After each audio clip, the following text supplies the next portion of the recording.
She was 30 minutes into being stood up when two little girls appeared at her table with a message from their father. Fiona thought this blind date was another disaster, until she realized her date had sent his daughters to test her first. Before we continue, hit subscribe and let me know in the comments where you're watching from. She sat alone at the corner table, checking her phone for the third time in 5 minutes. The restaurant buzzed with Friday evening chatter, but Fiona felt like she was sitting in a glass box, separate from it all. Her best friend had sworn this would be different. "He's a good guy," Cynthia had promised. "Give him a chance." But the empty chair across from her told a story she had read too many times before. 20 minutes late. Then 30. The waiter had already passed by twice with that sympathetic look that made her want to sink through the floor. She was reaching for her purse when two small figures appeared at her table. Twin girls, no older than 5, with matching pink dresses and serious expressions that seemed far too grown up for their little faces. Before Fiona could say a word, they spoke in perfect unison. "Our daddy's sorry he's late." And just like that, everything she thought she knew about this evening shattered into 1,000 pieces. Fiona had spent 3 years rebuilding herself after her divorce, 3 years of therapy sessions, self-help books, and countless conversations with friends who insisted she just needed to get back out there. She was 32 years old, a middle school teacher who spent her days shaping young minds and her evenings grading papers in an apartment that felt too quiet. The dating apps had become a second job she never applied for. Swipe left. Swipe right. Exchange pleasantries. Meet for coffee. Discover he still lived with his mother or talked exclusively about his ex-girlfriend or cryptocurrency investments. Rinse and repeat. This blind date had felt different from the start, though she could not explain why. Cynthia had been unusually insistent about it. "Just trust me on this one," she had said over lunch 2 weeks ago. "Michael's been through some stuff, but he's got the biggest heart of anyone I know." Cynthia worked at the hospital as a pediatric nurse, and she did not throw around compliments lightly. She had seen too much of humanity's darkness to be cavalier about its light. The restaurant Cynthia had chosen was a small Italian place in the old quarter of town. Not fancy enough to feel like too much pressure, but nice enough to show effort. Fiona had arrived exactly on time, wearing a navy blue dress that made her feel confident without trying too hard. She had ordered a glass of wine and watched the door. 6 o'clock came and went. Then 6:15. Then 6:30. The shame crept in slowly, like cold water rising. She felt the eyes of other diners on her, or perhaps she just imagined them. Either way, it burned the same. She thought about the times she had told her students that their worth was not determined by how others treated them. She believed those words when she said them. But believing them for yourself was a different matter entirely. The twins stood beside her table with an air of determination that would have been amusing if Fiona had not been so confused. They were identical in every way, except for the tiny details only a careful observer would notice. The girl on the left had a small bandage on her right knee. The girl on the right wore her hair clip slightly askew. Both had their father's eyes, Fiona would realize later, though she did not know that yet. "I'm Sapphire," said the one with the bandage. "I'm Ruby," said the one with the crooked clip. "Our daddy sent us to tell you he's sorry," they said together, their voices overlapping in that eerie way twins sometimes did. Fiona blinked, her brain struggling to catch up with this development. "Your daddy?" "Michael," Ruby clarified, as if Fiona was being a bit slow. "He's parking the car. He drove around for 20 minutes looking for a spot." "He was very stressed," Sapphire added seriously. "He said a bad word. We pretended we didn't hear it." Despite everything, Fiona felt a smile tugging at her lips. "Did he?"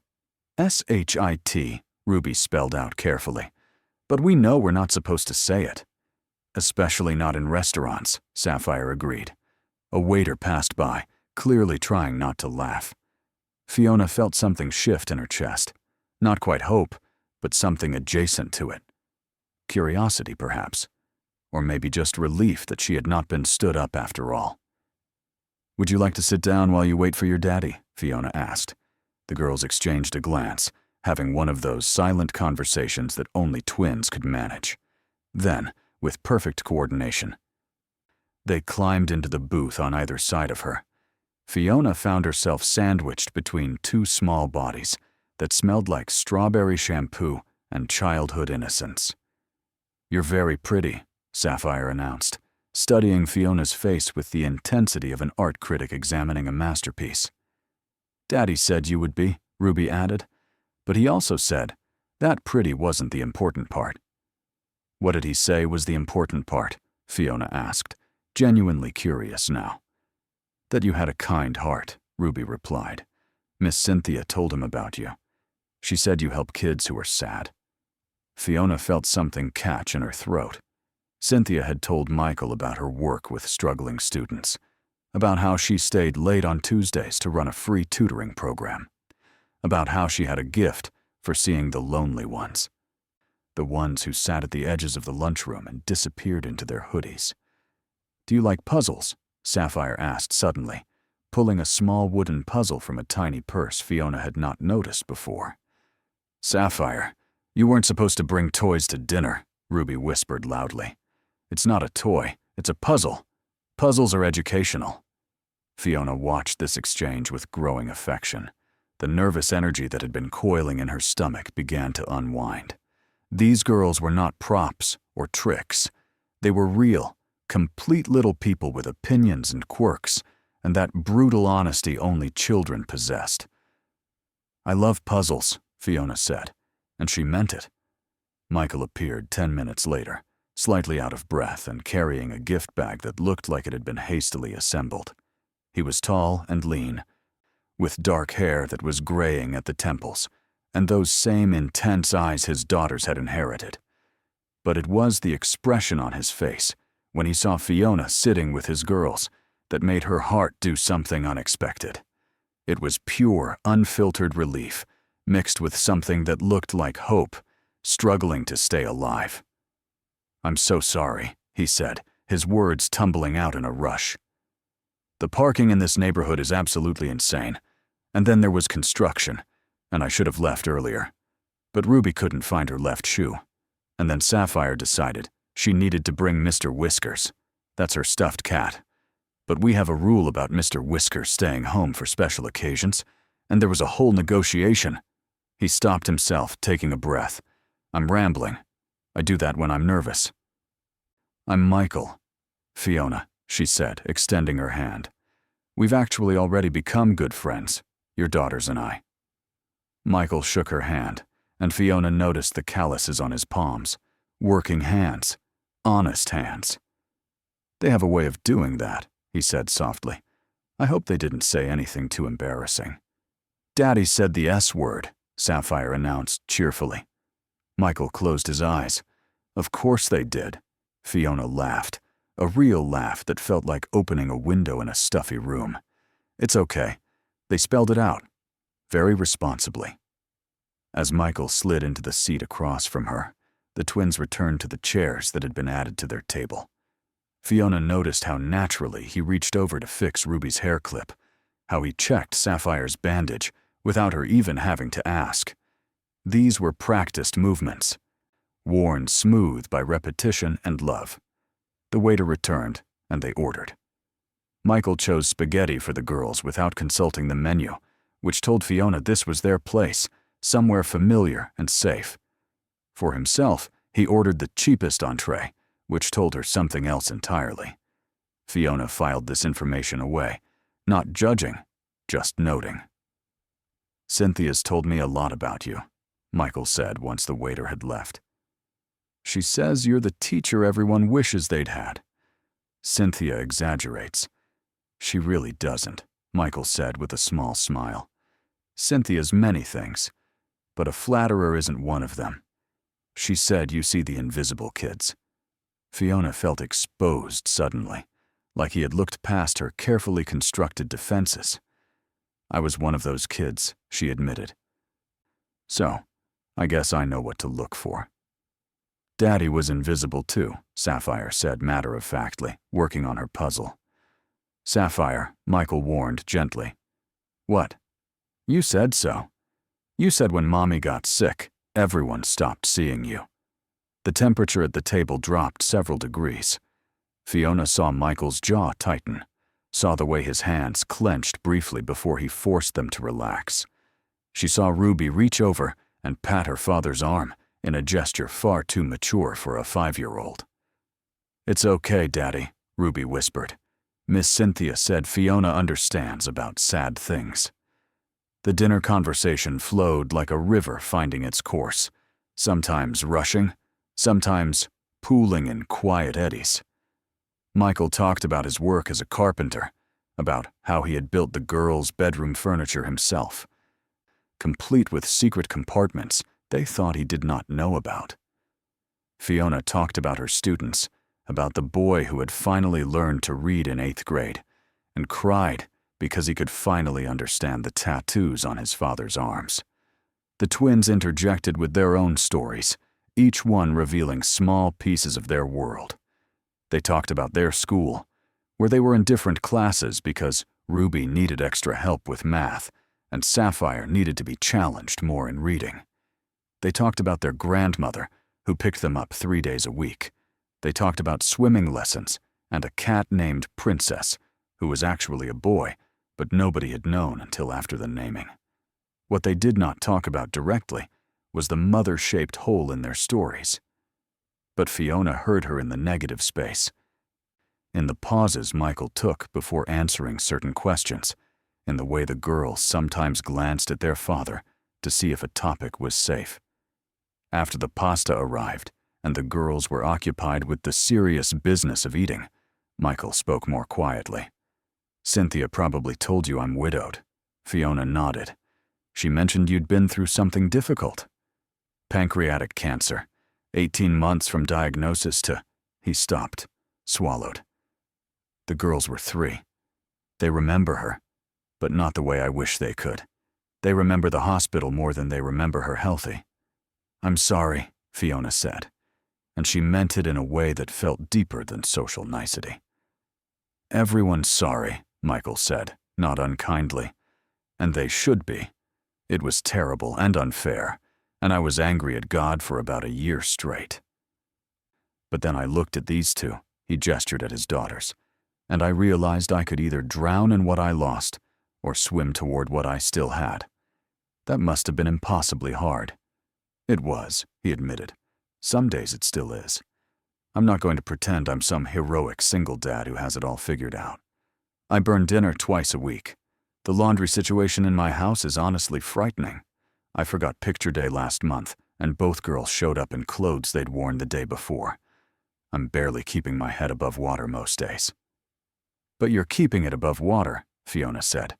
That counts for something.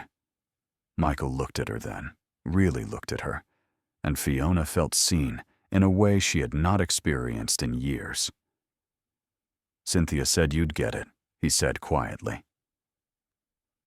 She said you'd understand that I'm not looking for someone to fix me or replace what I lost. I'm just looking for someone who might want to walk beside someone carrying this kind of weight. Before Fiona could respond, Sapphire spoke up. Are you going to be our friend?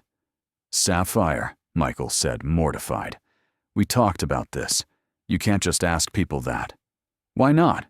You said you were looking for someone to be friends with. That's what a date is. Friends first, then maybe more. That's what Grandma said. I'm firing Grandma as my relationship advisor, Michael muttered. Fiona laughed again, and this time it felt like something inside her chest was expanding. I'd like to be your friend, she told Sapphire, if that's okay with you. It's okay with us, Ruby confirmed. We already decided you're nice. When did you decide this? Michael asked. When she let us sit with her, even though we're loud, Sapphire said. And when she didn't get mad about you saying the S word. I'm never living that down, am I? As dinner progressed, Fiona found herself relaxing in a way she had not anticipated. She had expected to be performing, to be auditioning for the role of potential girlfriend, to be proving her worth against the ghost of a dead wife. But this felt different. This felt like she was just being herself, and somehow that was enough. The twins asked her questions with the directness only children could manage. Did she like dinosaurs? What was her favorite color? Did she know how to braid hair? Had she ever been to Disneyland? Could she do a cartwheel?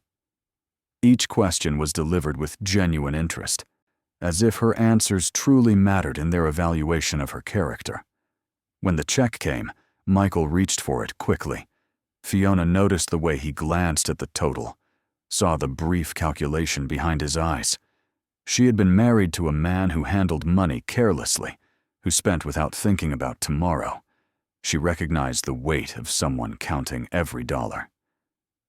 "Would you like to split it?" Fiona offered carefully. "No," Michael said, and she heard pride warring with pragmatism in his voice. "I asked you out. Well, Cynthia asked you out on my behalf, but the principle stands." "What if I wanted to contribute to the twins' dinner?" Fiona suggested. "As a friend?" Michael paused, considering this. Fiona watched him work through it, saw him trying to figure out if this was charity or genuine fellowship. Finally, he nodded. "That would be kind of you." They split the check in a way that preserved everyone's dignity, and Fiona made a mental note of this moment.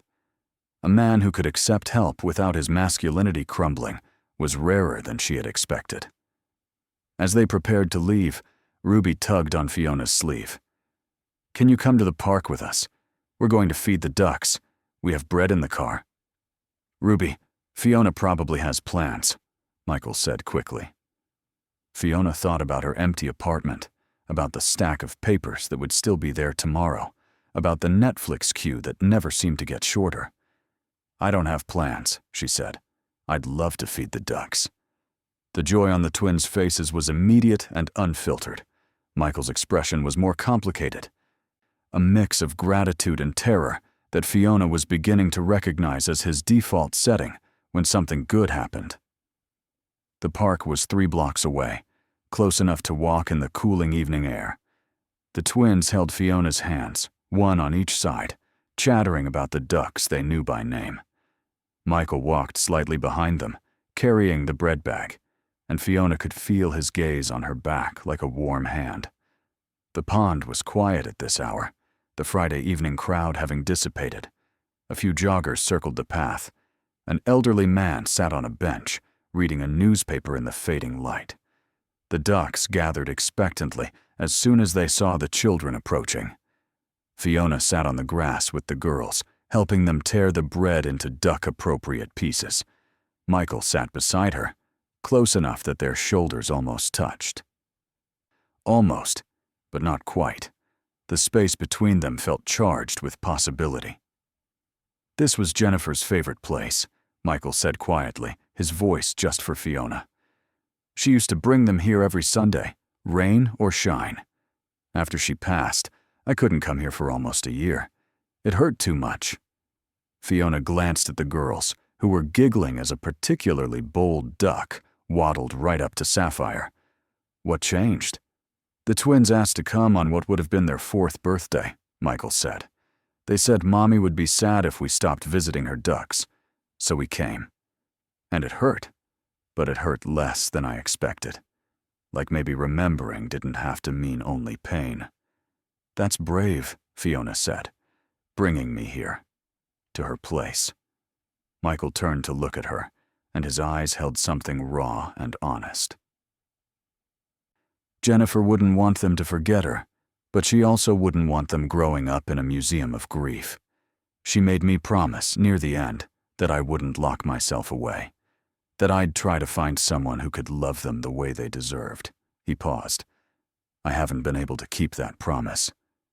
Until Cynthia mentioned you." Fiona's heart was pounding now, but not from fear, from something that felt like recognition. "I should tell you something," she said. "I was married before. It didn't work out because he wanted children, and I wasn't sure I could give him any. Medical issues. We fought about it until there was nothing left but resentment. Do you still feel that way? Michael asked. About children? Fiona watched Sapphire chase a duck in gentle circles. Watched Ruby carefully save 3 pieces of bread for the shy ducks who haven't come yet. She thought about her classroom, about the students who stayed after school just to have somewhere safe to be. I think I felt that way about having biological children, she said slowly. But there are a lot of ways to be a mother. Fiona had not meant to say something so revealing, so early. But with Michael, with these girls, the usual rules seemed not to apply. They need someone, Michael said, his voice rough with emotion. I try, God knows I try, but there are things I can't teach them, things I don't know how to explain. Ruby came home last week crying because some boys at school said she didn't have a real family. I didn't know what to tell her. Fiona felt anger flash through her. She has a real family. She has you and Sapphire and her grandmother and everyone who loves her. That's what I said, but I could see in her eyes that she wanted more than my reassurance. She wanted her mother. No one can replace her mother, Fiona said carefully, and anyone who tried would be doing everyone a disservice. I know, Michael said, but maybe someone could be their friend, could show them what it looks like when a woman chooses them, not out of obligation, but because she wants to be there. Before Fiona could respond, a commotion erupted near the pond. Ruby had ventured too close to the water's edge, her shoe slipping on the muddy bank.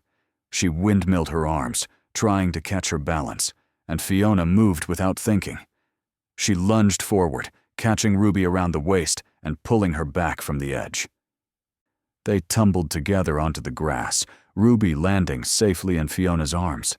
For a moment, there was silence. Then Ruby looked up at Fiona with wide eyes.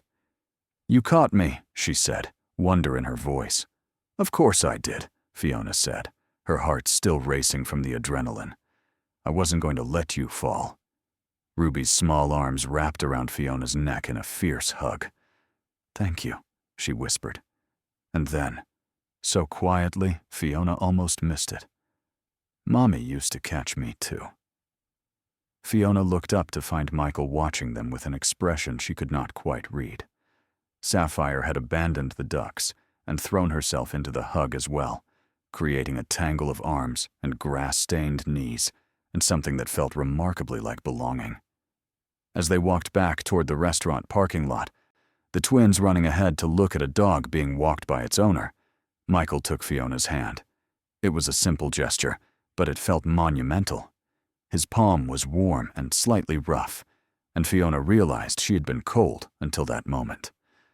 I need to tell you something, Michael said, and I need to tell you now before I lose my nerve. Fiona's stomach tightened, waiting for the revelation that would ruin everything. The other girlfriend, the secret addiction, the reason why this was too good to be true. The girls knew about tonight, Michael continued, not just that I had a date, but about you specifically. Cynthia showed them your picture. They've been planning what to say to you for 2 weeks. Fiona stopped walking. What? The thing about my daddy being late, about him looking for parking. That was all true. But sending them in first was my idea. He looked almost ashamed. I was terrified. I've been on 3 dates in 2 years, and all of them were disasters. Women who said they were okay with kids but clearly weren't. Women who wanted to be the twins' mother after one dinner. Women who saw me as a project to fix. He squeezed her hand gently. Cynthia said you were different. She said you'd see the girls first, not as obstacles, but as whole people. So I tested you, and I'm sorry if that was manipulative, but I needed to know. Fiona's mind raced, reprocessing the entire evening through this new lens. The twins' confident approach, their rehearsed lines, the way they had studied her reactions, reporting back to their father with every glance. She should have been angry. She should have felt used. But instead, She felt something else entirely. "You sent 2 5-year-olds to vet me," she said slowly. "I know. It sounds terrible when you say it like that." "No," Fiona said, and she was smiling now. "It's actually kind of brilliant. If I couldn't handle being ambushed by 2 small children at my most vulnerable, how would I handle the reality of being in your lives?" Michael looked at her, with something like awe. "So you're not mad?" "I'm not mad," Fiona confirmed. She thought about how to explain this, how to put into words what she was feeling. My ex-husband wanted the idea of children, the Instagram perfect moments, the cute outfits, the bragging rights. He didn't want the reality of children, the mess and the sacrifice, and the way they take up all the space in your life. She gestured toward the twins, who were now petting the dog with reverent concentration. "You showed me the reality first, the chaos, the unpredictability, the fact that they're always going to be part of any equation that includes you. That's not manipulative. That's honest." "Cynthia said you were special," Michael said, his voice thick with emotion. "She said you'd understand." "How long has Cynthia been planning this?" Fiona asked, amused. "About 6 months, apparently. She's friends with your principal. She did research." Michael had the grace to look embarrassed. "She made me a presentation, with PowerPoint slides." Fiona laughed, the sound carrying across the parking lot. "Of course she did. That's so Cynthia." They reached Michael's car, a slightly battered sedan with car seats in the back and what looked like 3 months' worth of dried snacks ground into the floor mats. It was perfect.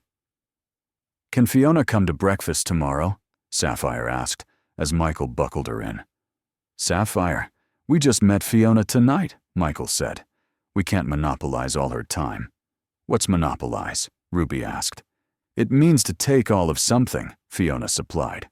"And actually, I'm free for breakfast, if you're asking." Both girls cheered. Michael looked at Fiona over the roof of the car with an expression of such naked hope that it made her chest ache. "Are you sure?" he asked. "You don't have to feel obligated." "I don't feel obligated," Fiona said. "I feel like I just met 3 people I'd like to know better. Is that okay?" "That's more than okay," Michael said softly. As Fiona walked to her own car, Ruby called out from her window. "Fiona, we forgot to tell you the most important thing." "What's that?" Fiona asked, walking back. "Daddy said if you were nice, we should tell you about the surprise," Ruby said. "Ruby," Michael groaned. "That was supposed to be a secret." "What surprise?" Fiona asked, intrigued. Sapphire Stage whispered loudly enough for half the parking lot to hear. "He built you something, in his workshop.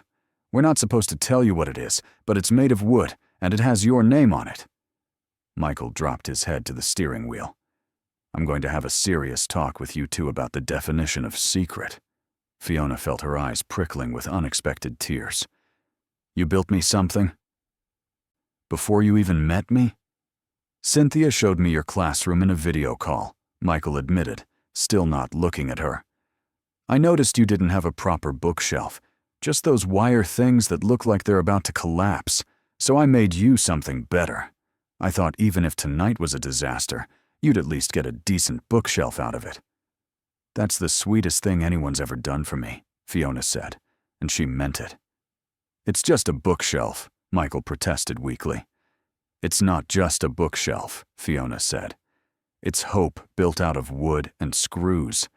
It's you believing something good might happen before you had any evidence it would." Michael finally looked at her, and his eyes were bright. "I'm really glad you came tonight." "Me too," Fiona said. "Even though you were late." Daddy said the S word, the twins chorused from the back seat, and everyone dissolved into laughter. Fiona drove home through the quiet streets, her mind replaying the evening in loops. She thought about the girls' faces when she caught Ruby. She thought about Michael's calloused hands and careful words. She thought about how she had walked into that restaurant expecting disappointment, and walked out with something that felt dangerously close to hope. Her phone buzzed at a red light. A text from Cynthia. "Well?" Fiona typed back. You're meddlesome and manipulative, and I love you. So it went well? He was 30 minutes late. I know, he texted me 17 times in panic. He sent his daughters to ambush me. I know, it was my idea. Fiona laughed alone in her car. Of course it was. Are you seeing him again? Breakfast tomorrow? With the girls? Yes. Fiona, do you know what this means? Fiona did know what it meant. It meant she was choosing to walk into something complicated and beautiful and terrifying. It meant she was letting herself hope again, really hope, for the first time since her marriage ended. It meant she was willing to bet her heart on a man who had already given his to 2 small girls in pink dresses. It means I'm either very brave or very stupid, Fiona typed. It means you're ready, Cynthia responded. Finally. Fiona pulled into her apartment complex and sat in her car for a moment, letting the evening settle into her bones. Through her rearview mirror, she could see her building, her life, everything familiar and safe and lonely. And somewhere across town, Michael was putting 2 little girls to bed, probably reading them the same story they demanded every night, probably checking their nightlight 3 times because Ruby was afraid of shadows. Tomorrow, she would meet them for breakfast. She would probably spill something on herself because she always did when she was nervous. The girls would ask impossible questions, and Michael would look perpetually embarrassed, and it would be imperfect and complicated and exactly what Fiona had been missing without knowing it. She thought about Ruby's arms around her neck, about that whispered, "Mommy used to catch me too." She thought about Sapphire's puzzle and Michael's bookshelf, and the way the evening had felt like coming home to a place she had never been before. Her phone buzzed again. This time, it was a picture from Michael. The twins in their pajamas, holding a sign they had clearly made themselves. It said, "Thank you for being our friend, Fiona," with hearts drawn in crayon. Fiona saved the picture. Then she texted back, "Thank you for taking a chance on me." His response came quickly. "Thank you for catching Ruby, in more ways than one." Fiona understood what he meant. She had caught Ruby at the pond, yes. But she had also caught something else that evening. A glimpse of what her life could be. A family not born from biology or legal contracts, but from choice. From showing up. From staying. She got out of her car and walked toward her apartment. But for the first time in 3 years, it did not feel like walking into emptiness. It felt like walking toward rest before tomorrow's adventure. The blind date that had started with an empty chair had ended with a full heart, and Fiona could not wait to see what breakfast would bring.